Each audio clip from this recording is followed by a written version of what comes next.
La antigua Roma o Roma antigua fue tanto la ciudad de Roma como el estado que fundó en la antigüedad. La civilización romana, de origen latino, se formó en el siglo VIII a partir de la agrupación de varios pueblos de la Italia central.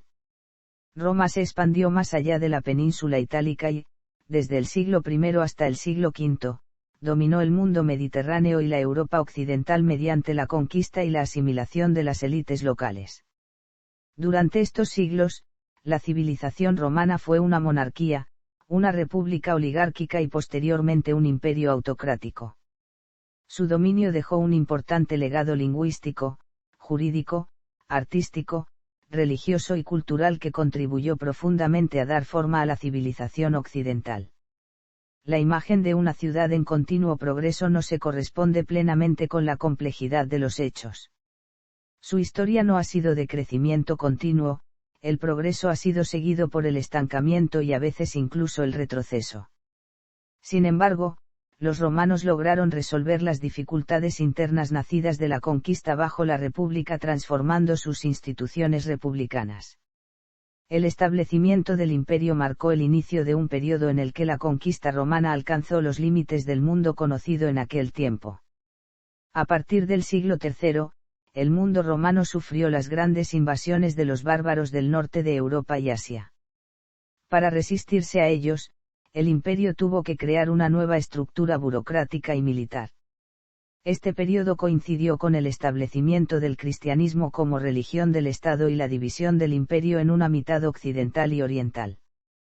Presa de la inestabilidad interna y de las invasiones germánicas, la parte occidental del imperio colapsó en el año 476. Sin embargo, la parte oriental del imperio, gobernada desde Constantinopla, sobrevivió a esta crisis. A pesar de la pérdida de Siria y Egipto por la expansión musulmana, el imperio oriental continuó desarrollándose hasta que fue finalmente destruido por el imperio otomano en 1453. Este imperio medieval y cristiano, llamado Imperio Romano, por sus habitantes, pero llamado Imperio Bizantino, por los historiadores modernos, es la última etapa evolutiva y sin interrupción del poder imperial y la administración del Imperio Romano. La civilización romana se estudia a menudo en la Antigüedad clásica junto con la antigua Grecia, una civilización que inspiró gran parte de la cultura de la antigua Roma. Además de su modelo original de ejercicio del poder, la antigua Roma contribuyó en gran medida al desarrollo del derecho, las instituciones y leyes, la guerra, el arte y la literatura, la arquitectura y la tecnología, así como los idiomas en el mundo occidental. Fundación. Fundación según la leyenda. Según la tradición romana, Rómulo y su hermano gemelo Remo fueron los fundadores de Roma y del Senado romano. Parte sustancial de la investigación sigue siendo escéptica frente a esta tradición, fijando el origen de la ciudad a finales del siglo VIII hace las posibles bases históricas para la narración mitológica en su conjunto permanecen confusas y a debate. Numitor era el rey de una ciudad de Lacio llamada Alba Longa. Fue destronado por su hermano Amulio, quien lo expulsó de la ciudad y procedió a matar a todos sus hijos varones excepto a su única hija Rea Silvia. Como no quería que Rea Silvia tuviera hijos, la obligó a dedicarse al culto de Vesta, asegurándose de esta forma de que iba a permanecer virgen. Rea Silvia se encontraba durmiendo a la orilla de un río y el dios Marte se quedó prendado de ella, la poseyó y la dejó embarazada. Como resultado tuvo dos gemelos a los que llamó Rómulo y Remo. Antes de que el rey Amulio se enterara del suceso, colocó a sus hijos en una cesta en el río Tíber para que no sufrieran el mismo destino que sus tíos. La cesta embarrancó y los pequeños fueron amamantados por una loba, Luperca, y más tarde recogidos por el pastor Faustulo y cuidados por su mujer, Acalarentia. Se decía que habían sido educados en Gabio, localidad del Lacio, más tarde estos decidieron fundar Roma. Cuando crecieron, descubrieron su origen, por lo que regresaron a Alba Longa, mataron a Amulio y repusieron a su abuelo Numitor en el trono. Este les entregó territorios al noroeste del Lacio. En 753 los dos hermanos decidieron fundar una ciudad en ese territorio en una llanura del río Tíber, según el rito etrusco, en el preciso lugar en donde embarrancó la cesta. Delimitaron el recinto de la ciudad con un arado que sería la supuesta Roma o Adrata del Palatino. La ciudad fue levantada en el Pomoerium Palatino, y Rómulo quedó como único soberano. Creó el Senado, compuesto por 100 miembros cuyos descendientes fueron llamados patricios, y dividió la población en 30 curias. Para poblar la ciudad, se aceptó todo tipo de gente, refugiados, libertos, esclavos, prófugos, etc. Rómulo juró matar a todo aquel que traspasara los límites sin permiso. Rómulo murió hacia el 716 AC. Existen varias versiones de su muerte, ya arrebatado por los cielos en medio de una tempestad provocada por su padre Marte, o bien asesinado por un grupo de senadores o por su gemelo Remo. En realidad no existen datos de forma concreta. De cualquier forma, en honor a la fecha de su desaparición se celebraban las fiestas nonas caprotinas. Acabará divinizado y adorado bajo la advocación de Quirino. Tras su muerte se producirá un año de interregnum hasta que el Senado elige como rey a Numa Pompilio. En la cronología actual la fecha de la fundación de Roma se fijó el 21 de abril de 753 AC. Esta fecha era el año 1 para Roma, ya que se la tomaba como punto de referencia para fechar eventos en el mundo romano. Se lo aludía como el nacimiento de Roma. En noviembre de 2007, se produjo el hallazgo de la cueva que en la antigüedad se creía que habían sido amamantados los gemelos Rómulo y Remo. La fundación según la historiografía. La ciudad de Roma surgió de los asentamientos de tribus latinas, sabinas y etruscas, situándose los primeros habitantes de Roma en las 7 colinas en la confluencia entre el río Tíber y la Vía Salaria, a 28 kilómetros del mar Tirreno. En este lugar el Tíber tiene una isla donde el río puede ser atravesado. Debido a la proximidad del río y del vado, Roma estaba en una encrucijada de tráfico y comercio. Los historiadores romanos dataron la fundación en 753 AC, y desde esa fecha contaron su edad o calendario particular. Sin embargo, también existe una teoría crítica de la fundación de Roma aparte de la teoría legendaria. La teoría crítica, sostenida por muchos autores, viene a decir que Roma surge a partir del Forum Romanum. Monarquía electiva. La naciente ciudad-estado es gobernada por un rey elegido por un consejo de ancianos. Constituida en sus comienzos por 3 pueblos, latinos, sabinous y etruscos. Los 7 reyes míticos o semimíticos son, Rómulo, Numa Pompilio, Tulo Hostilio, Anco Marcio, Lucio Tarquinio Prisco, Servio Tulio y Tarquinio el Soberbio. Bajo los primeros 4 reyes la economía romana fue agrícola, basada en el cultivo de las tierras y el pastoreo. A partir de la dinastía Tarquinia, de origen etrusco, se transforma en comercial y expansiva. El último de ellos, Lucio Tarquinio el Soberbio, fue derrocado en el año 509 AC, tras lo cual se estableció la República Romana. Roma republicana.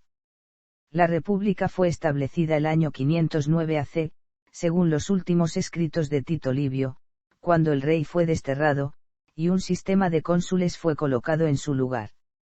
Los cónsules, al principio patricios pero más tarde plebeyos también, eran oficiales electos que ejercían la autoridad ejecutiva, pero tuvieron que luchar contra el Senado romano, que creció en tamaño y poder con el establecimiento de la República. En este periodo se fraguarían sus instituciones más características, el Senado, las diversas magistraturas, y el ejército. Una nueva constitución estableció un conjunto de instituciones de control así como una clara separación de los poderes. Los romanos sometieron, absorbieron, federaron y unificaron gradualmente a todos los pueblos de la península itálica, la mayoría de ellos itálicos, como los latinos y emparentados con los mismos romanos, pero también etruscos e italiotas, haciendo de toda la Italia peninsular su territorio metropolitano. La última amenaza a la hegemonía de Roma en Italia llegó cuando Tarento, una gran colonia griega, pidió ayuda a Pirro de Epiro en 282 AC en su lucha contra Roma. A partir del año 264 AC, Roma se enfrentó con la antigua Cartago en las guerras púnicas, conquistando Sicilia e Iberia. Después de derrotar a Macedonia y al Imperio Seleucida en el 146 AC, el naciente estado logra una enorme expansión tanto política como económica, extendiéndose por todo el Mediterráneo. Mientras tanto, los conflictos entre patricios y plebeyos caracterizaron la pugna política interna durante todo el período republicano, y solo paulatinamente lograrán los plebeyos la plena equiparación política. La expansión trae consigo profundos cambios en la sociedad romana. La inadecuada organización política se hace patente para algunos, pero todos los intentos de cambio son bloqueados por la ultraconservadora élite senatorial. El enfrentamiento entre las diversas facciones produce en el siglo I AC una crisis institucional que conducirá a diversas revueltas, revoluciones y guerras civiles. Roma imperial. El vencedor ulterior de todas estas guerras civiles, César Augusto, abolirá de facto la República y consolidará un gobierno unipersonal y centralizado conocido como el Imperio Romano. A partir de este momento, la estabilidad política del imperio quedará ligada al carácter de los emperadores que sucederán a Augusto, alternándose los periodos de paz y prosperidad con las épocas de crisis. Augusto, que inaugura la dinastía Julio-Claudia, representa el periodo de máximo esplendor del imperio. A esta dinastía, terminada en el año 68 por el infame Nerón, le seguirá el periodo de inestabilidad conocido como el Año de los Cuatro Emperadores. Esta terminará con el ascenso de Vespasiano, que inauguró la dinastía Flavia, de origen no patricio. Le seguirán del año 96 al 180 los llamados Cinco Emperadores Buenos, el periodo considerado como el máximo apogeo de Roma. Con Septimio Severo comienza un periodo distintivamente militar y monárquico, y el fin de su estirpe llevará al periodo conocido como la anarquía militar, que se prolonga durante el resto del siglo III hasta la llegada de Diocleciano. La crisis del siglo III fue un largo periodo de luchas internas por el poder donde los emperadores, nombrados por sus legiones, se sucedieron ininterrumpidamente. Caída del Imperio Occidental. Diocleciano emprendió una gran reorganización del imperio, instituyendo la tetrarquía. Su sucesor Constantino y el Grande destacó por legalizar el cristianismo y fundar la ciudad de Constantinopla como nueva capital. Poco después, en el 395, el emperador Teodosio y el Grande dividió el imperio entre sus dos hijos, Arcadio y Honorio, dando como resultado la división en el Imperio Romano de Oriente, con sede en Constantinopla, y el Imperio Romano de Occidente, con capital en Rávena. En el año 476, el general Odoacro depuso al usurpador Rómulo Augusto y envió las insignias imperiales a Oriente, reconociendo a Zenón como único emperador de las dos y siendo a su vez reconocido como rey de Italia. Zenón, que estaba ocupado con los disturbios en Oriente, finalmente le concedió a Odoacro el rango de patricio y lo aceptó como su virrey. Zenón, sin embargo, insistió en que Odoacro tuviera que rendir homenaje a Julio Nepote, refugiado en Dalmacia, como el emperador legítimo del Imperio de Occidente. Odoacro nunca regresó cualquier territorio o poder real, pero hizo emitir monedas en el nombre de Julio Nepote en toda Italia. El asesinato de Julio Nepote en 480 impulsó a Odoacro a invadir Dalmacia, anexándola a su reino y acabando con el último territorio romano. En 488, el emperador oriental autorizó a un caudillo godo problemático, Teodorico, a invadir Italia con su ejército. Después de varias campañas, en 493 Teodorico y Odoacro acordaron gobernar conjuntamente. Celebraron su acuerdo con un banquete de reconciliación, en el que los hombres de Teodorico asesinaron a los de Odoacro y Teodorico personalmente cortó a Odoacro en dos. Estructura social y política. La primera estructura social y política de los latinos fue la familia, el padre, la esposa, los hijos, las esposas de los hijos de los hijos, y las hijas no casadas. De la agrupación de algunas familias del mismo tronco, surgieron las gens, y de un conjunto de familias surgieron las tribus. La familia está formada por los más próximos pero, a medida que la familia se extiende, se forma la gens o raza de un tronco común, integrada por la familia completa propiamente dicha y por los gentiles, todos aquellos procedentes del mismo antepasado. Era posible la unión de los diversos grupos, ya sea de gens o de tribus. Cada grupo tiene un punto común de encuentro, generalmente para el culto religioso, punto que constituye el embrión de las civitas. La ciudad. La fundación de Roma se atribuye a 3 tribus, los Ramnes, los Ticios y los Lúceres. Estos 3 grupos fundaron la llamada Roma o Adrata en el Monte Palatino.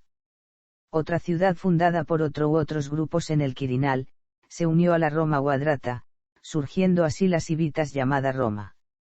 A los primeros ciudadanos romanos se les llama patricios, porque o bien son padres de familia o bien son hijos de padres de familia vinculados a la obediencia paterna. Los hijos de los patricios, al cumplir 17 años adquirían la condición de ciudadanos plenos, pero continuaban sujetos a la potestad del padre hasta que éste moría. A los patricios corresponde el derecho pleno de ciudadanía, forman el pueblo y son de entre los habitantes los de clase social más elevada. Sus derechos eran, el sufragio, el desempeño de cargos públicos políticos o religiosos, el derecho a asignación de tierras públicas, los derechos civiles propios de las gens, el derecho de contraer matrimonio con otros miembros de las gens, el derecho de patronato, el derecho de contratación y el derecho a hacer testamento. Como obligaciones citaremos, el servicio militar, y el deber de contribuir con ciertos impuestos al sostenimiento del Estado. Ciudades dependientes de Roma. El rey. Roma es gobernada por un rey, representante de la institución monárquica, al que corresponde todo el poder y dicta las órdenes, el cual era elegido entre el pueblo como jefe de una gran familia política. Auxilian al rey los lictores, alguaciles que le precedían en sus actuaciones con el hacha y las varas. En su ausencia los poderes administrativos correspondían a un delegado. Si el rey no designaba sucesor, los ciudadanos designaban en el interregno, por un periodo de 5 días, a un interrex, y después se elegía un nuevo rey, o bien se designaba un nuevo interrex por otros 5 días con facultad de designar nuevo jefe. El Senado. Frente al rey se erige la institución del Consejo de Ancianos para contrabalancear a la institución real. Los primeros senadores son los representantes designados por cada gens. Tienen carácter vitalicio. Como el número de gens es invariable, también es invariable el número de senadores. No obstante, había una excepción: cuando un senador moría, el rey estaba facultado para nombrar un sustituto temporal. La costumbre del nombramiento real acabó concediendo al rey la elección de los senadores. El Senado era un órgano meramente consultivo, pero siendo emanado del pueblo, el rey lo convocaba a menudo y consideraba sus propuestas. Sus reuniones se celebraban en el comitium en una sala llamada bule.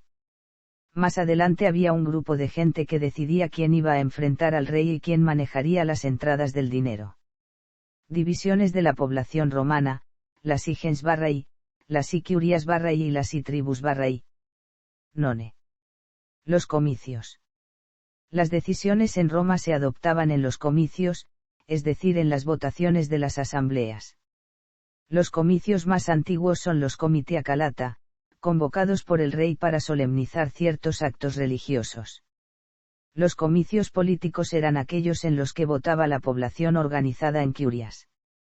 Se convocaban el 24 de marzo y 24 de mayo y cuando el rey lo consideraba conveniente. Decidían sobre la elección de monarca, asuntos políticos importantes y la concesión del derecho de ciudadanía.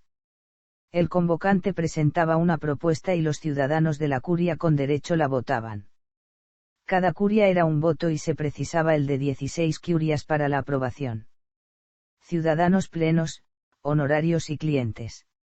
Junto a los ciudadanos plenos o patricios, entendiéndose como tales los cabeza de familia y sus hijos varones, estaban los ciudadanos honorarios, invitados de otras ciudades que renunciaban a su antigua ciudadanía y aceptaban la ciudadanía honoraria romana. También estaban los clientes de los patricios y los esclavos. El grupo de los clientes estaba formado básicamente por esclavos liberados por sus amos patricios, y que después de su liberación permanecían vinculados a su antiguo amo, quien ejercía sobre ellos cierta tutela y proteccionismo paternalista, a cambio de ciertos servicios y lealtades. En este grupo se integraron también algunos extranjeros y exilados sujetos al patronazgo de un patricio. El ejército. Instrucción y entrenamiento. Efectivos. Clases sociales. La sociedad romana, como muchas otras sociedades antiguas, se basaba en la desigualdad. Las clases que se distinguieron fueron 5: patricios, plebeyos, esclavos, clientes y libertos. La tensión entre patricios y plebeyos y las rebeliones de los esclavos fueron las más importantes noticias políticas. Las 3 primeras fueron las clases con mayor actividad política, las otras 2, menos. Esta organización social no fue estática durante toda la historia de la antigua Roma. Hubo tensiones, cambios, evolución. En la monarquía. En la república. En el principado. En el dominado. La constitución de Servio Tulio y las nuevas divisiones de población. Las tribus. El rey Servio Tulio estableció la división en tribus y que el servicio al ejército y el pago del tributum no afectaría solo a los ciudadanos personalmente, sino que se tendría en cuenta sus propiedades. Todos los ciudadanos que cultivaran un dominio o lo poseen, sean o no ciudadanos romanos, están obligados a la prestación del servicio militar. Los designados para cumplir las tareas militares se elegirían entre una nueva división por propiedades. Así los soldados serían distribuidos en 5 clases. Primera clase, los que por sus posesiones aportaban una armadura. Correspondía esta clase a los que poseían un heredium en pleno dominio. Iban armados con lanza, yelmo, coraza, escudo redondo y polainas. Esta primera clase debía comprar y mantener un caballo de donde fueron llamados equite, es decir, caballeros. Segunda clase, los que poseían 3/4 de un heredium. Tercera clase, los que poseían la mitad de un heredium. Cuarta clase, los que poseían 1/4 de heredium. Quinta clase, los que poseían 1/8 de heredium. El armamento de las clases sucesivas era cada vez más ligero. Tras las 5 clases estaban los que no poseían nada, que colaboraban en la milicia como carpinteros, herreros, músicos, etc. Por cada 80 soldados de primera clase, debían salir 20 de clase segunda, 20 de clase tercera, 20 de clase cuarta y 28 de clase quinta. Los soldados eran movilizados para la campaña, y terminada esta eran licenciados. En cambio los caballeros permanecían en el ejército de forma continuada, y sus integrantes salían de las familias de ciudadanos con mayor riqueza. Las diversas clases formaban la población susceptible de actuar militarmente y se reunían en asamblea, en los llamados comicios centuriados. A fin de facilitar las levas, la constitución de Servio Tulio dividió la ciudad en 4 circunscripciones territoriales llamadas tribus, cada una con una población similar. Los soldados fueron divididos en 2 categorías, los jóvenes entre 16 y 25 años, y los veteranos, de más de 25 años. Se estructuraban en legiones, formando una legión 3.000 soldados y 1.200 auxiliares. Las legiones operaban en formaciones constituidas por filas de soldados.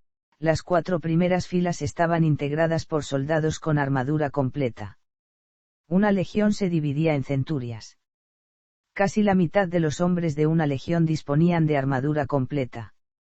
Otros 1.000 hombres eran soldados de segunda y tercera clase. El resto, los auxiliares, eran soldados de cuarta clase y de quinta clase.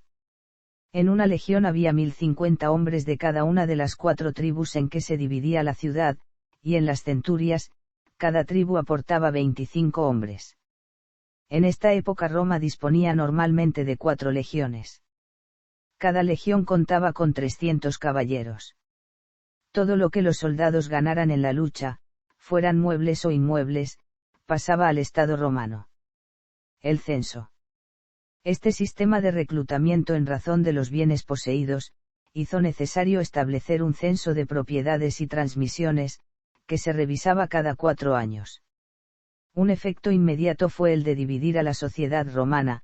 A la división ya existente entre patricios y plebeyos, se añadía ahora la división entre propietarios y proletarios. El censo se hacía cada 4 años. Al año siguiente se hacían sacrificios y los encargados del censo o censores renunciaban a sus cargos. La justicia. El censo se creó en el año 212 AC. La jurisdicción se concentra en la ciudad, y en la fase monárquica en el rey, que tiene su tribunal y ordena en los días establecidos sentándose en la llamada silla curul auxiliado por los alguaciles, y frente a las partes litigantes. Algunos delitos tienen jueces especiales. Los duovidi per duelionis para la insurrección. Los quaestores parricidii para el asesinato. Unos funcionarios especiales, llamados los tres viri nocturni, se ocupan de las cuestiones relacionadas con incendios nocturnos, policía de seguridad y vigilancia de ejecuciones. La tortura solo puede aplicarse a los esclavos. La detención preventiva es la norma general. La pena capital era aplicable a quien alterara la paz pública, y por otros delitos. Tenía varias formas. A los testigos falsos se les arrojaba desde una altura, era el destino de los traidores. A los ladrones de mieses se les colgaba. A los incendiarios se les quemaba vivos, existía el derecho de recurso. El indulto correspondía al pueblo. Se daban además algunos tipos especiales de indultos. El que se arrodillaba ante un sacerdote de Júpiter no podía ser apaleado en 24 horas. El que entraba encadenado en su propia casa debía ser desatado. El criminal que al dirigirse a una ejecución se tropezaba con una vestal, era perdonado. Las penas aplicadas más frecuentemente eran las multas y el apaleamiento. Los juicios civiles eran juzgados por el rey o por un comisario designado por éste. La reparación se verificaba a menudo por vía de transacción, y si no había acuerdo la pena era fijada por el juzgador. En caso de robo el ladrón podía pagar una reparación satisfactoria. Si no podía o era irreparable, el ladrón se convertía en esclavo del robado. En los casos de injuria se concertaba una indemnización. En los casos de lesiones podía reclamarse el talión. La propiedad y los contratos. Según el depósito era adjudicado a los sacerdotes para sacrificios públicos. La parte perdedora tenía 30 días para el pago de la prestación o de la deuda reclamada. Si no lo hacía, se pasaba a la vía de ejecución y se le obligaba a pagar salvo que aportara nuevos testigos que justificaran su derecho. Si se obstinaba en no pagar o no podía hacerlo, se convertía en esclavo, pero durante un periodo de 60 días la sentencia quedaba en suspenso por si alguien se compadecía de él y pagaba la deuda, en cuyo caso quedaba libre. Si nadie se compadecía y pagaba, el vencedor del juicio lo recibía en propiedad, y podía matarlo, venderlo como esclavo en el extranjero o guardarlo para sí, pero siempre para usarlo fuera de los muros de Roma. Más tarde desapareció el paso a la esclavitud en favor del acreedor, y aquel que no podía o no quería pagar era encarcelado en las llamadas lautumiae. El Estado ejercía la tutela de los menores y de los incapaces. Los esclavos podían ser manumitidos, esto es liberados. La liberación podía ser privada, o pública. Cultura. Esta fue el resultado de un importante intercambio entre civilizaciones diferentes. La cultura griega y las culturas desarrolladas en Oriente contribuyeron a formar la cultura y el arte de los romanos. Uno de los vehículos que más contribuyó a la universalización de la cultura romana, que pronto fue la de todo el imperio, fue el uso del latín como lengua común de todos los pueblos sometidos a Roma. En los 2 siglos que siguieron a la guerra de Augusto, el imperio romano alcanzó su mayor extensión y realizó una intensa labor civilizadora. La cultura romana ya no quedó limitada a Roma e Italia, sino que se extendió hasta las más lejanas provincias fronterizas. Se destacaron en la tecnología, los edictos de los pretores, las disposiciones del Senado, de la Asamblea Popular y de los emperadores y las opiniones de los jurisconsultos romanos. Los principios fundamentales se han incorporado a la legislación de todos los pueblos civilizados por Roma. Situación de la mujer. En las familias ricas, la mujer debía llevar una vida de obediencia. El trabajo le era ajeno, excepto el hilar y tejer. Como ama de casa debía supervisar las tareas domésticas, cumplidas por los esclavos. Para los romanos, el crimen más grande que podía cometer una mujer era el adulterio, considerado no solo un crimen de carácter moral, sino una traición para los dioses tutelares. Las mujeres esclavas eran consideradas objetos y debían hacer lo que les ordenase su dueño, incluso, tener relaciones sexuales. A diferencia del varón, la mujer estaba exenta del reclutamiento en el ejército y de combatir en las campañas militares. Homosexualidad en la antigua Roma. Las fuentes históricas disponibles sobre la práctica de la homosexualidad en la antigua Roma, sus actitudes y aceptación del hecho son abundantes. Hay obras literarias, poemas, grafitos y comentarios sobre las predilecciones de todo tipo de personajes, incluso de emperadores solteros y casados. Sin embargo, las representaciones gráficas son más escasas que en la Grecia clásica. Las actitudes hacia la homosexualidad fueron cambiando con los tiempos, según el contexto histórico, oscilando desde la fuerte condena hasta una considerable aceptación. De hecho, fue considerada una costumbre cultural en ciertas provincias. Tratando estos comportamientos, es fundamental recalcar que el término homosexualidad es problemático e impreciso aplicado al mundo antiguo. Ni siquiera había una palabra traducible como tal en latín ni en griego antiguo, con el mismo significado que el moderno concepto de homosexualidad. La bisexualidad parece que era la norma, pero ya autores antiguos reconocen que en la antigua Roma había hombres que mantenían relaciones sexuales exclusivamente con hombres. Provincias romanas. Todo territorio anexionado se convertía en provincia y era confiado a un pretor o a un promagistrado. Sicilia. Córcega, Cerdeña. Hispania, Citerior y Ulterior. Grecia, Macedonia e Iliria. África, África Vetus o proconsular. África Nova. Asia, Asia, Cilicia, Bitinia, Ponto, Siria, Chipre. Galia, Galia Narbonense y Comata. Cirenaica. Egipto. Britania. Véase también. Portal, Antigua Roma. Contenido relacionado con Antigua Roma. Gobierno de la Antigua Roma. Cronología de la Antigua Roma. Derecho romano. Mitología romana. Notas.